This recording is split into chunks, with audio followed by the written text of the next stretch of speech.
The movie starts with a man named Ricky. He is inside an office talking to a business manager about his new job. Ricky has a wife and 2 children he loves very much. The business owner Gavin tells Ricky that this delivery job will help him earn money and grow with the company over time. You sign up with us, you become an owner, driver, franchisee.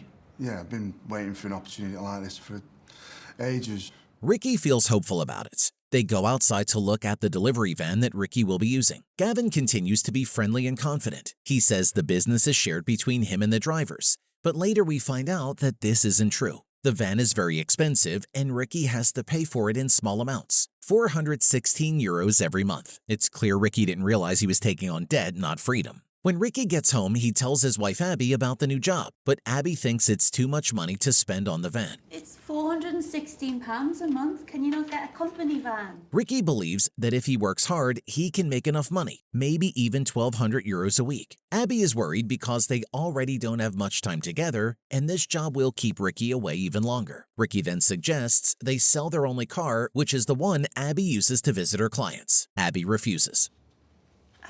I can't get rid of my car. She needs the car to reach people on time for her job. They argue, but Ricky finally convinces her to use the bus instead, at least until things get better. This compromise is the first crack in their relationship foundation. Their teenage son Sebastian walks in while they're still talking. What, so you're going to be a white van man now? Yeah, if you like, yeah.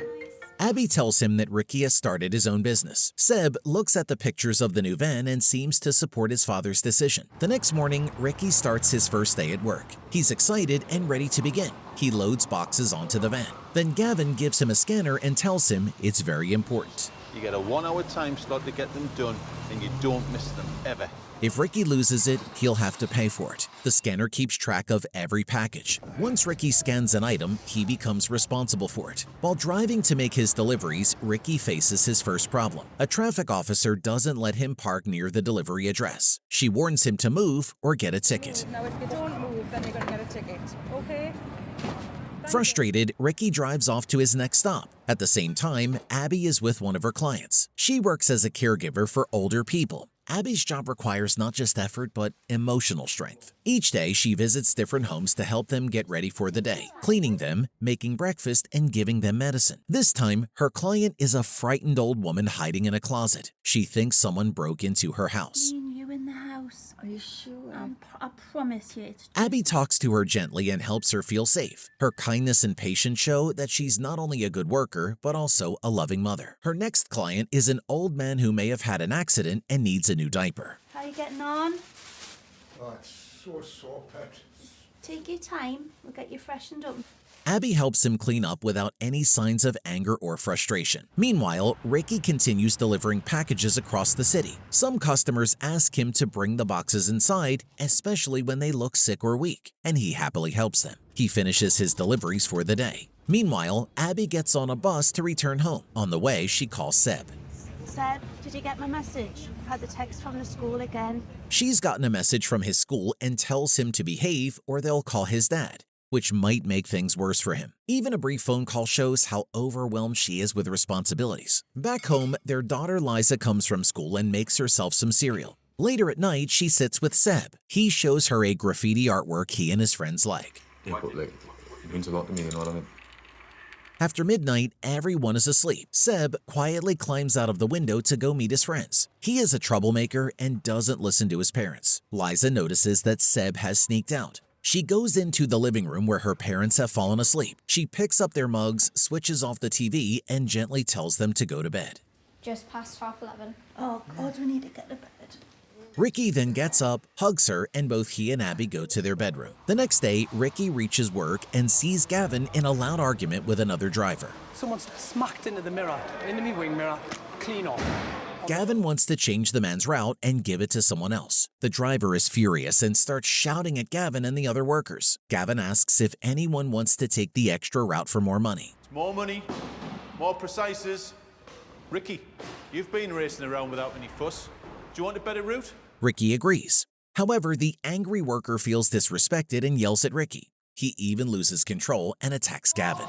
You've got 2 seconds. Fucking move it. As for Gavin, he doesn't seem like a caring boss at all. Maybe he deserves the anger. At the same time, Abbie is visiting another client. This time, the man has autism and won't get out of bed. Abbie stays calm and helps him with care. I haven't got time for this. Yeah, see, people so I nothing to do. The man feels hopeless and says he has nothing to do and that his life has no meaning. As for Seb, he skips school with his friends. They act like rebels, disobeying rules, being rude, and spray painting on public walls. They don't feel bad about skipping class or disappointing their families. It's an outreach project with the Open University and the police. Aye. Well, I'm not happy with you lot. I'm going to be checking up on you. I'll be back. Elsewhere, Ricky keeps working hard. He drives all over the city trying to complete his deliveries and support his family. The job is tiring, but he doesn't stop. Abbie visits another client, a woman who is doing better than most. That's the Colby Club in the miners' strike, 1984. While they talk, Abbie shares stories about her children and shows family pictures. She says she once dreamed of buying a house, but now that feels impossible. Their money problems are too serious. Owning a home no longer feels like a dream. It feels like something that will never happen. Couldn't get anything else. We've just gone from job to job and we've rented. Later, Seb is seen with a female friend who is moving away. She plans to find a job and take care of herself. She will be staying at someone else's place for a while. Seb seems caring and worried about her. At this moment, it's clear that he's not a bad kid, just misunderstood. The jumpers are getting pulled clumps out my hair. It bullies for life unless you move. You think this is your boss? Oh yeah, it is.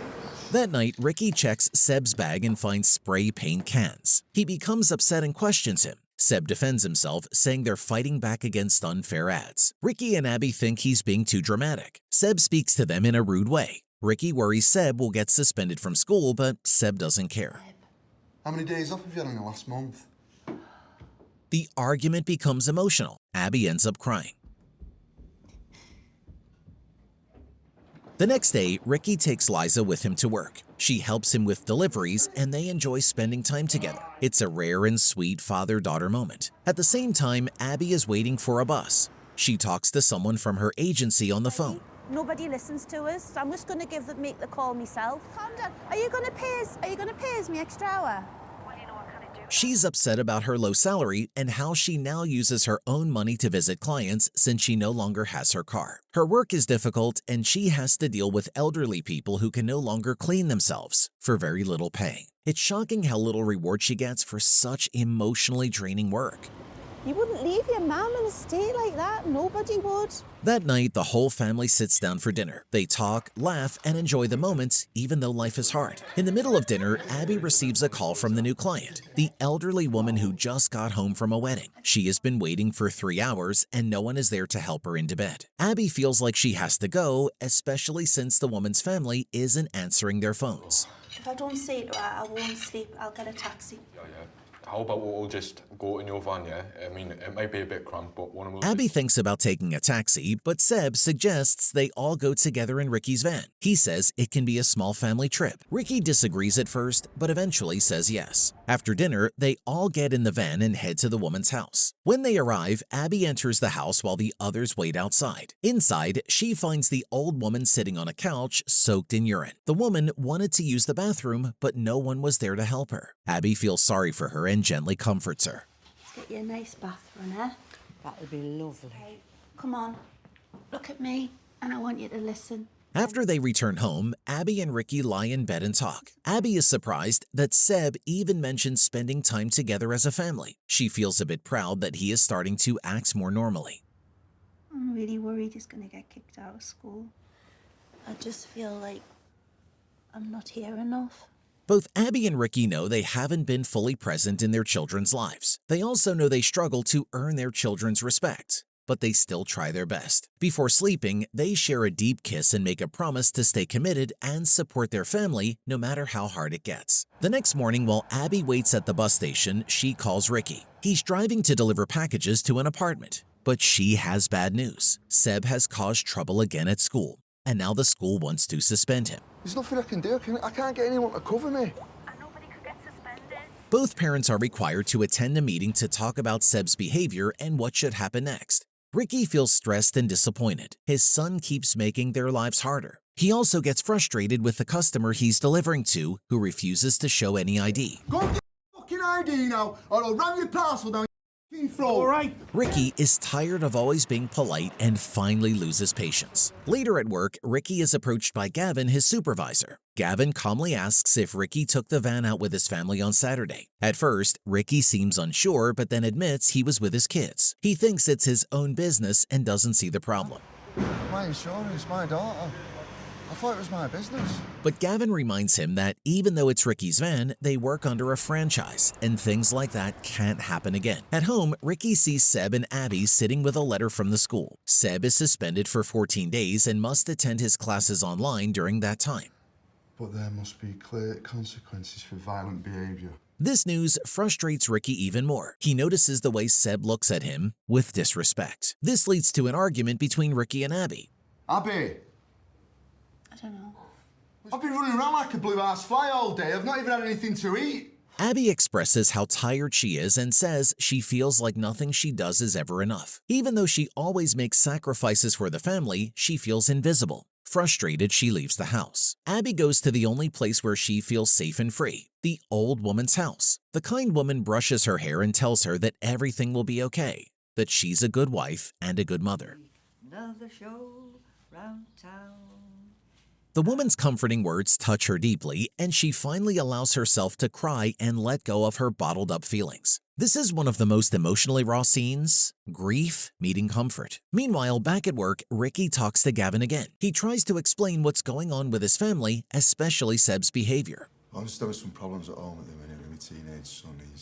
Ricky then asks for a week off to settle things at home and promises to focus better on work afterward. But Gavin doesn't show any sympathy. He says he can't find anyone to replace Ricky because most drivers are out sick or dealing with family problems. Fourth driver, his daughter tried to commit suicide.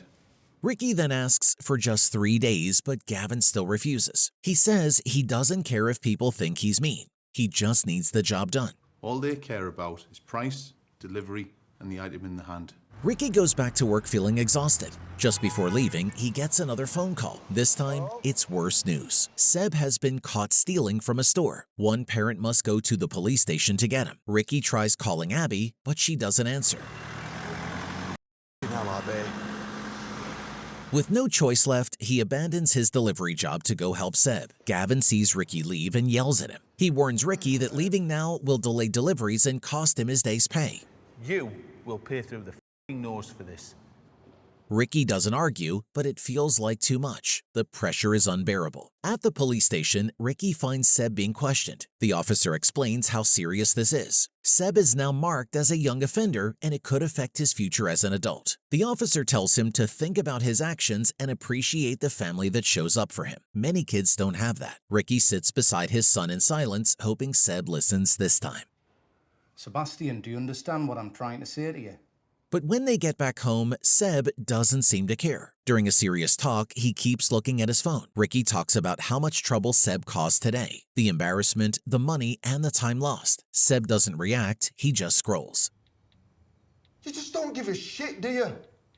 Soon, Ricky loses control and grabs the phone from Seb's hands. This makes Seb snap. He gets up and tries to attack Ricky. Biggest mistake you've ever done in your life. Yeah. You'll pay it, I swear. Abbie and Liza rush in to stop the fight. Seb throws angry words at his father, clearly trying to hurt him. Later that night, Abbie and Ricky talk again in their bedroom. Abbie says Ricky could have handled the situation more calmly and tried to talk to Seb instead of reacting with anger. But Ricky believes Seb is selfish and ungrateful. He also thinks Abbie should have taken his side, not Seb's, especially since Seb was the one who acted out. When have you ever seen me raise my hands to the kids? When? Why are you blaming me, Abbie? I'm not blaming you. Their talk turns into another argument until Liza from the next room asks them to stop fighting. Abbie goes to comfort Liza, then comes back and apologizes to Ricky for not understanding him better. Ricky also apologizes and admits he's confused and doesn't know what to do anymore. What we're gaining by taking his phone away? Abbie says maybe taking Seb's phone wasn't the right move. It's his only personal space and he uses it for everything. At midnight, Liza hears a strange noise in the living room. She goes to check and sees that the family photos have been painted over in black with big X's. It's clearly Seb's way of showing anger. Scared, Liza runs back to her room. The next morning, Abbie and Ricky see the ruined photos and feel deeply hurt. They also find an angry message written on the side of Ricky's van, another sign of Seb's frustration. Is it there? Yeah, it's there. Soon, Ricky can't find his van keys. He looks everywhere, but they're gone. Abbie tells him to call Gavin and explain, but Ricky is afraid of how Gavin will react. So she suggests he take Seb's bike and go look for him at his friend's house. Ricky agrees and bikes through the neighborhood, already late. When he arrives, he asks Seb's friends if they've seen him. At the same time, Gavin calls and angrily yells at Ricky for missing another day. Ricky explains he lost his keys, but Gavin doesn't care. He fines him €100 and warns that more punishment could come. Ricky is overwhelmed. Later that day, he starts drinking to cope. He's sitting at home when Seb finally walks in. Ricky calmly asks where the keys are. Where's my van keys? We lost your keys. What a shame. Seb, still cold and rude, says he'll only give the keys back if he gets his phone. Ricky loses his temper and slaps Seb. Seb dares to hit him again, and Ricky, completely frustrated, can't hold back. Abbie rushes in to check on Seb while Ricky walks away, ashamed of his actions. He goes outside and sits alone on a bench for a long time. Then Liza calls and asks him to come back because the family needs him. At first, Ricky refuses. He says he needs time, but eventually, Liza convinces him to return home. When Ricky comes back, the family sits at the table. Liza begins to cry and admits something. She was the one who took the van keys the night Seb painted the photos. She hoped it would stop the chaos and bring things back to normal. I just wanted things the way they were, and I wanted Seb back. Liza's guilt reveals the children's trauma. They're desperate to fix a family breaking under systemic strain. She then pulls the keys out of her doll and gives them to Ricky, feeling guilty. Ricky hugs her and tells her it's okay. Ricky then looks at Seb and thinks it's time to apologize. But Seb isn't home. He's spending the night at a friend's place. Later, Ricky goes to work, but he's too tired and distracted.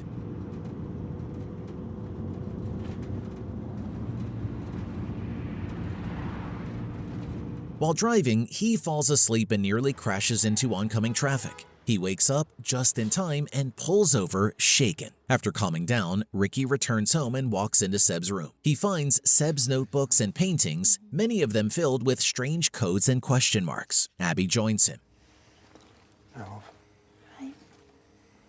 They sit together and talk about how little they know about their son. They promise to do better. They want to earn back Seb's love, trust, and respect. This vow feels tragically late. The family's love is real, but the system leaves no room for repair. The next day, Ricky is back on the road making deliveries. During the trip, he pulls over to pee in a bottle.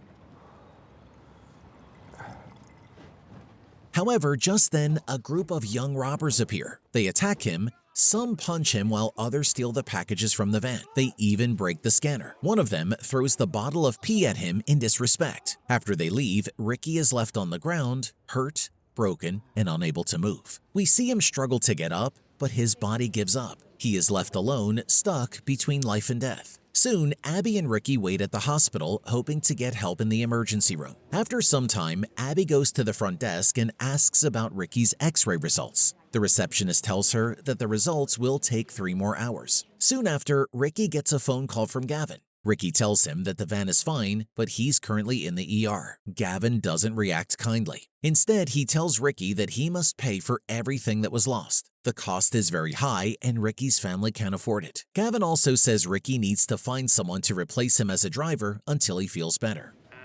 Have you got a replacement driver for tomorrow?